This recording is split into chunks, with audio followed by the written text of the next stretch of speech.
കുവൈറ്റിലെ വിപണികളിൽ ഉപഭോക്തൃ ചൂഷണം തടയുന്നതിനായി വാണിജ്യ വ്യവസായ മന്ത്രാലയം പ്രത്യേക പരിശോധന കർശനമാക്കി. ഹവല്ലി, ഫർവാനിയ ഗവർണറേറ്റുകളിൽ നടത്തിയ മിന്നൽ പരിശോധനയിൽ നിയമലംഘനങ്ങൾ മന്ത്രാലയം പിടികൂടി.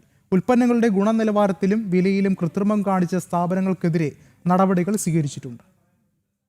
വ്യവസായ മന്ത്രി ഒസാമ ബുദായിയുടെ നേതൃത്വത്തിലാണ് ഹവല്ലി ഗവർണറേറ്റിൽ പരിശോധനകൾ നടന്നത്. ഹവല്ലിയിൽ മാത്രം 12 നിയമലംഘനങ്ങളാണ് കണ്ടെത്തിയത്. ഫർവാനിയ ഗവർണറേറ്റിലും മന്ത്രാലയത്തിന്റെ പ്രത്യേക എമർജൻസി ടീമുകൾ പരിശോധന നടത്തി. ഇവിടെയും 12ഓളം നിയമലംഘനങ്ങൾ റിപ്പോർട്ട് ചെയ്തിരിക്കുകയാണ്. വിലക്കയറ്റം, ഇൻവോയ്സുകൾ നൽകാതിരിക്കുക, അനുമതിയില്ലാത്ത പ്രൊമോഷനുകൾ എന്നിവയാണ് പ്രധാനമായും കണ്ടെത്തിയത്.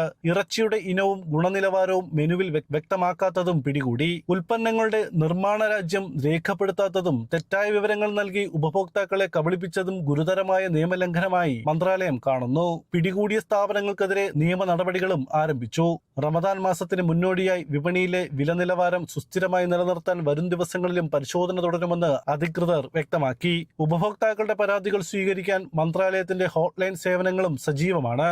വിപണിയിൽ ചൂഷണം നടത്തുന്നവർക്കെതിരെ വിട്ടുവീഴ്ചയില്ലാത്ത നടപടി ഉണ്ടാകുമെന്നാണ് മന്ത്രാലയത്തിന്റെ മുന്നറിയിപ്പ്.